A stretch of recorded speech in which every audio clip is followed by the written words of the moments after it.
Hello, my beautiful Emma. Hi, Michelle. It feels like yesterday we spoke, but I'm so happy to be talking to you I again. am so happy to have you on again and to get another chance to chit chat with you because you're one of my favorite people. Oh, and vice versa. I think this is one of the nicest things about getting published is you meet people and make these connections. And you were somebody who I remember just hitting it off with during our conversation. When was that? It must have been January or no, November last year. So And almost a year. yeah, Yeah. and ever since then we've kept in touch and it's just been absolutely beautiful. And we've gotten to meet in person too. Yes, we have. And we exchanged phone numbers. To me, when there's a phone number exchange, then the friendship level is elevated so high. Oh, definitely. Well, I guess we should introduce you. We're just diving in. We're like, everybody knows who you are because you've already been on the show. Can you take a moment to reintroduce yourself to everyone, please?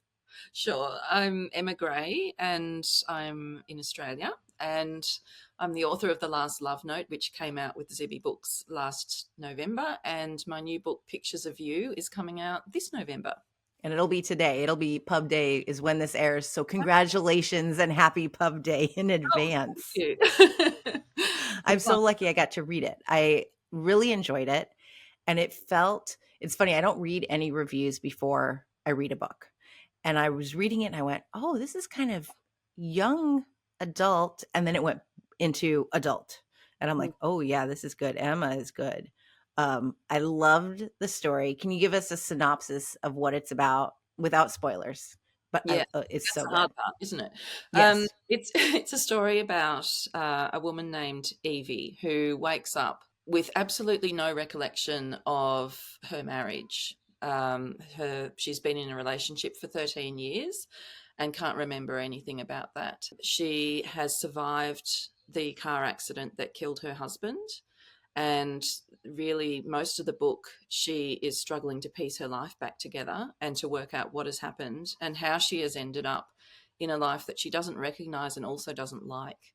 And I think part of this idea came from really conversations that I've had with friends all through my life at different chapters of life, right back to high school when we were in first relationships and talking about possessive boyfriends beside the school lockers, and then all through my 20s and 30s at work when we'd be discussing people's fiancés or their husbands and the controlling behavior that was going on in their relationships, and right through to now. And I just turned 51 yesterday and I'm still getting messages in my messenger from friends who are now in their 50s who are back on the dating circuit after a divorce or a loss, and they're still encountering this kind of behavior. So there's something sinister that has gone on, and we don't know what it is and she doesn't know what it is, and the only person that can really help her piece this back together is her childhood friend, Drew, who she also can't remember and has to learn to trust. The other inspiration, I think, for this book has been that my daughter, who's 26, is doing a PhD in criminology, and she is studying violence against women. And I think just, you get surrounded by your family and what they're interested in and talking about. This is why I have a book, a teenage novel about a boy band, because my other daughter was 14, hated reading but loved Harry Styles. So I've got this other whole boy band universe over here. And I think I think it just felt like a really important topic, something that I know is very much in the media here in Australia, and I'm sure in the US as well, and something that a lot of women unfortunately can relate to. But I also wanted to position what turns out to be a very toxic relationship beside something that's very hopeful and beautiful and romantic. And I love the way you did it because yes, you fall in love with Drew. Yeah, There's your spoiler. We'll try to leave yeah, it at that. But you do fall in love with him, and I love knowing that your daughter's doing her PhD in criminology because there is a podcast element. Everybody, there I was is. very excited about that. And There is. the other interesting part was the linguistics. Yeah. So my sister ended up with the university medal in linguistics when she did her undergraduate degree, and she and my daughter have been absolutely fascinated by true crime and forensics for years. So that whole storyline came from my sister's interest. So we're a very close family, and we sort of absorb each other's, yeah, interests and passions. And this is really a tribute, I guess, to both of them, my sister and my daughter. Oh, I love this. So how did you have them, like, give you research, or how did you research the part of, like, the linguistics part's a big part, and we won't share with you why or how, but how did you implement the research, or what questions did you ask to get that so you got it right?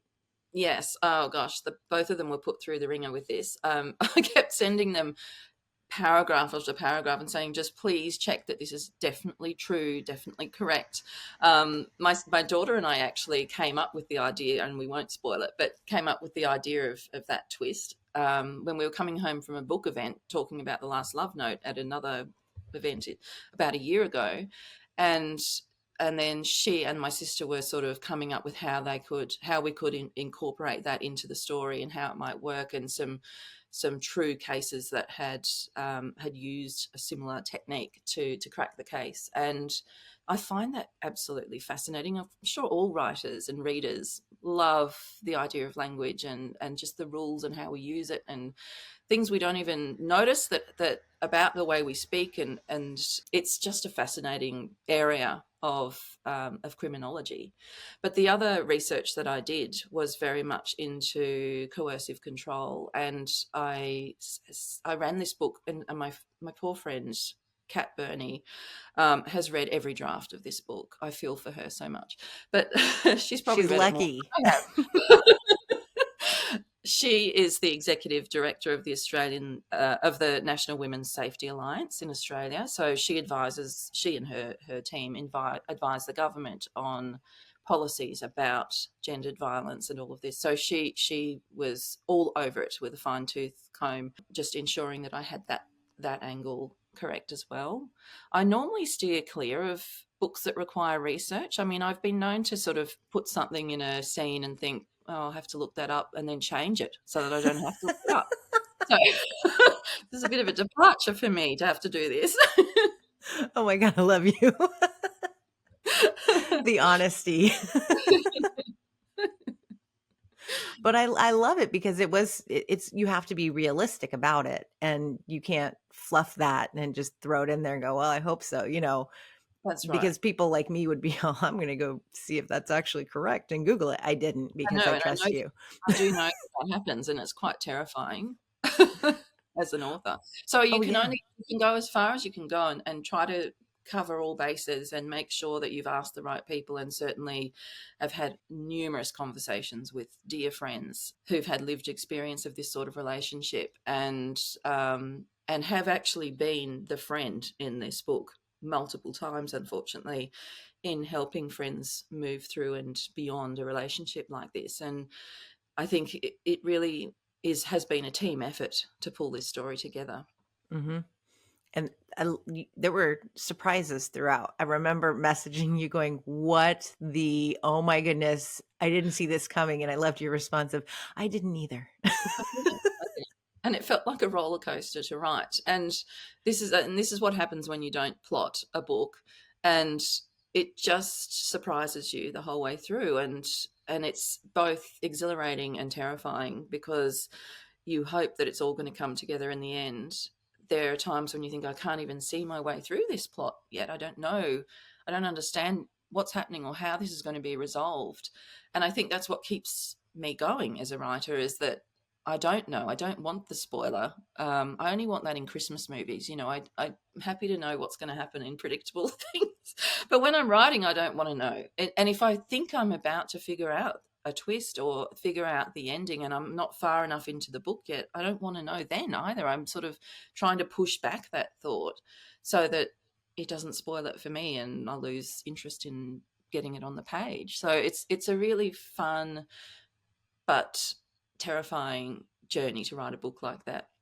I love knowing this because I feel like I'm at this point where I haven't plotted anything, and I'm like, "Oh, this is probably garbage. I don't know what I'm doing. But if you're saying like this is part of this fun process, and if this process gets these beautiful novels that you're creating, then I am there for it. Yeah, do it, do it. It's really fun. Although I did have a conversation with Kathleen Harris, my editor at Zibby Books, about my next book, and saying, "Yeah, we might just sort of introduce a tiny little bit of plotting this time along because I don't want to put her through what I put her through." So No, Kathleen. No. it is. I am almost considering using post-it notes or something this time just to get a few ideas down. I just ordered some Did off you? of Amazon, and I'm like, they're either going to be Post-its that say stick with Kamala and they're going in bathrooms, or Yeah. they're going to be for plots. Because I also, how do you design your characters? Because I just discovered the AI tool on Canva. And so I put in what my characters are in my head, and they generated fake images for me. Oh my goodness. I didn't know oh gosh, I'll be right on that the second we finish talking. I didn't know that existed.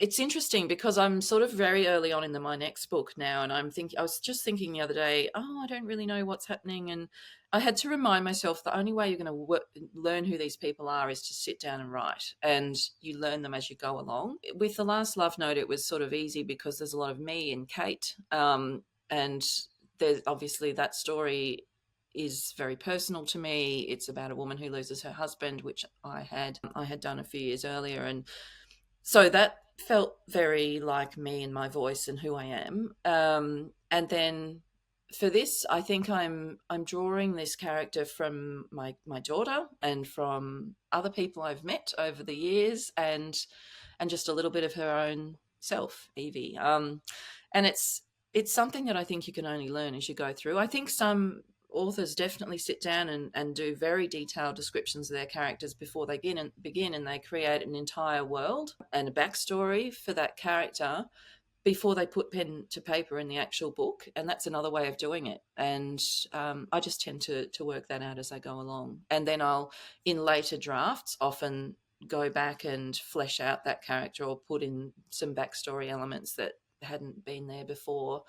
And so it's often in the later drafts that the book really rises, and Mhm. the quality rises, the story gets deeper, the sentences are nicer, all of that. It happens later on. So I think that's, as somebody who, I'm talking to you and you're writing your novel, I think the best advice I ever got was from my agent, Anjanette Fennell, who said to me, just race to the end of the messy first draft. Mhm. And that's it. It's about getting it on the page and then convincing yourself there is a story here. I just need to now really work on it. And it's that if we can just get there as fast as possible with that messy draft and don't worry too much about the writing, and just get the story down, that I think is that first crucial step. Yes, I keep going back and reworking Yes. something, and Yeah. then I had another idea and I'm like, "Oh, well, that has to literally go here, and this all needs to move, otherwise it's not going to fit." And Yeah. yeah, And you that's can where I put am, notes. and then draft will never come. No, that's right. And you can just put notes in the side or keep a separate notebook or something for those things that you need to go back and fix later on. Because it's just so tempting to muck around with what you've already written. Yeah. Um, and I ruthlessly edit. The second draft is often completely unrecognizable. I did have a moment with this book where I got about 40,000 words in and thought I've sort of put myself in this corner over here. I can't get out of it. It's not working. And I deleted 30,000 of those words and got it right back to 10,000 words, which is terrifying. And then started. I sort of like I just read through from the beginning and got to the bit where it went off track, and then I just deleted the rest, and I'll put it in another file, but it's still deleted. And that really, it's like having a haircut. You know how they say, get your haircut, it'll grow better? It's like that sometimes with the editing. Oh, you just gutted me. 30,000 words. I know. Yes. How do you pick the stories that you're going to tell? Because I know you have other you share, we won't share the other stuff that you shared earlier about you have some stories in your head that you could write Yeah. about. How do you select like this is what's going to be next? Because you're obviously working on another book already. Mm. How did how are you choosing what's going to come next? I think that a lot of writers just have a lot of ideas all the time in their head of different stories. I've got a little sort of spreadsheet. It's not a spreadsheet. I don't tend to understand those, but I've got a document with a whole lot of different story ideas that I've had over the time. And it's just sort of, there's one that will always rise to the surface as the most compelling to you at that time. And Anjanette, again, advises me all the time, just write the story that you're burning to tell. And don't be worried about what everyone else is doing, what the market looks like, what's selling well, any of that stuff. By the time you finish writing whatever you're going to write, the market will have changed. So I just think, Sure. it's just the story that won't leave your mind. And I think just be drawn towards the most compelling one, and stick with that, because it's such a huge commitment to sit down and write a book. You really want to love it and be driven to tell that story. Otherwise, it's going to be an uphill battle the whole way through. I want to talk about something that you put in the book. And I was like, oh, yes, I know this is pure Emma because I know this about you, but I don't think we talked about it on the last interview, but you and I had talked about it. So I started implementing it, and it's the 100 rejections. Oh gosh, yeah, my Because when favorite I thing. read that, I went, oh, I know what part of Emma's in the book. This is it. So, and it's not my idea, but it's somebody else. It's a popular idea amongst writers that if we're not getting rejected 100 times in a 12-month period, we're not putting enough things out there. And it's huge, this idea of facing all of those rejections. I remember the first time I had a rejection on one of my manuscripts, and I was absolutely gutted and crushed and thought, this is just terrible. Why am I bothering? Went through all of that self-doubt. And now, years later of experiencing all of this stuff all the time, it's like water off a duck's back, and it's the way through, and it's essential to success, because we have to be out there trying and failing and picking ourselves up and trying something different and getting feedback as well on what we're doing.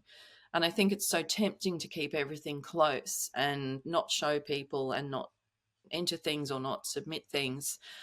Because if we don't do that, then the dream stays completely perfect and intact in our heads. And unfortunately, the reality is that we do have to experience a lot of this. I don't think there's a single writer who just cruises through with this overnight success. I've been writing for 35 years or something, since I was 14. And it's really only in the last 12 months that my career has taken off. And it might look like a bit of overnight success, but it certainly isn't. And I think that's a really important message that we need to talk about. So I've got on my kitchen wall a chart that I write at the beginning of the year with 100 boxes on it, for me to put everything all the risks I take, all the chances I take, with an aim of being rejected 100 times, because if you have been, then there's likely some success in there as well. And I think when I tallied it up last year, it was actually surprisingly a successful year. I ended up with something like, what was it? Was it 40% successes and 60% rejections or something? And I thought, well, that's actually really quite a high number of Yeah. successes.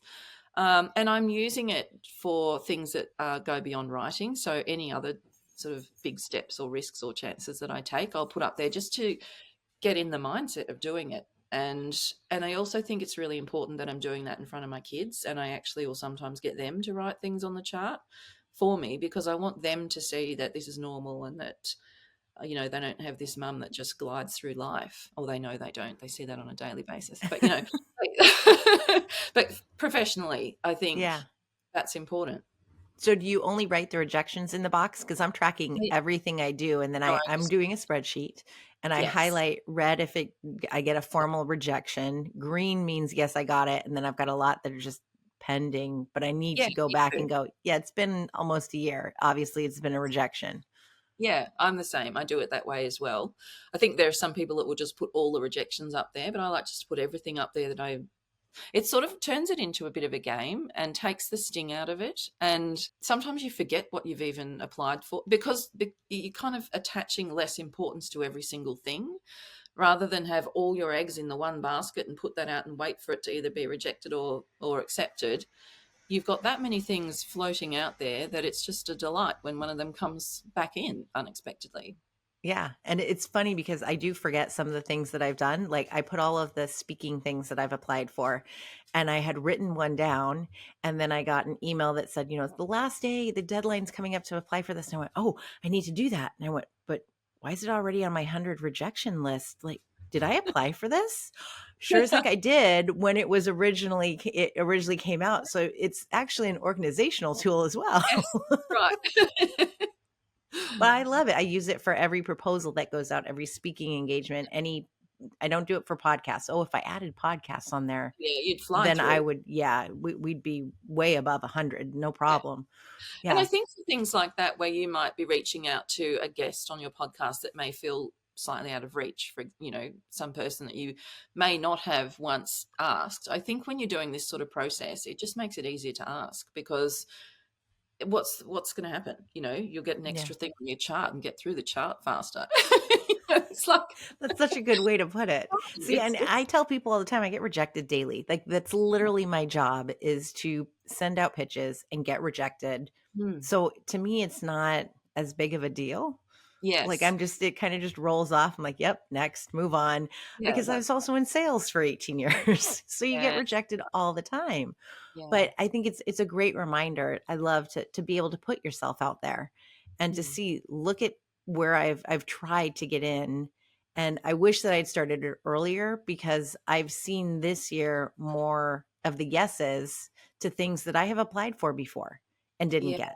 interesting, yeah. And so that would be great to do which I'm going to add a tab to my 100 rejections for each year so I can compare from year to year. Yeah, I think that's great, because that's something that we occasionally need to remind ourselves on, is how far we've come.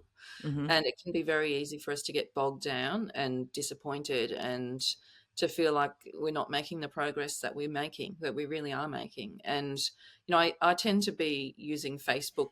My personal Facebook page is a bit of a diary almost. I'm so sorry to all my friends, but but I do tend to do that, and it's been helpful, because sometimes something will pop up from 7 years ago to say that I've started writing a book, or you know I don't know where this is going to go, but maybe maybe it'll be, I saw one yesterday, maybe it'll be a memoir, maybe it'll be a novel, but it's going to be about losing my husband. And now here we are.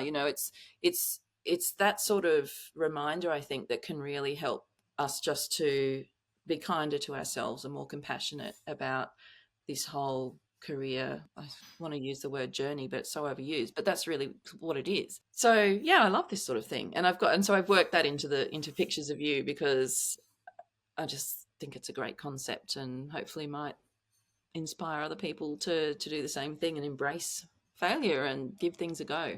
I love that. I love it. And so what's the next book on?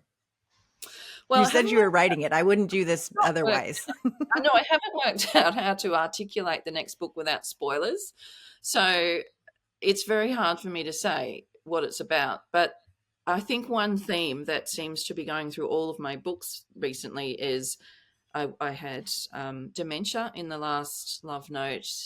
I had amnesia in Pictures of You. And there is also a memory theme in this next book, which is, the working title is Start at the End. And really, I'm looking at things like who controls the narrative in a relationship.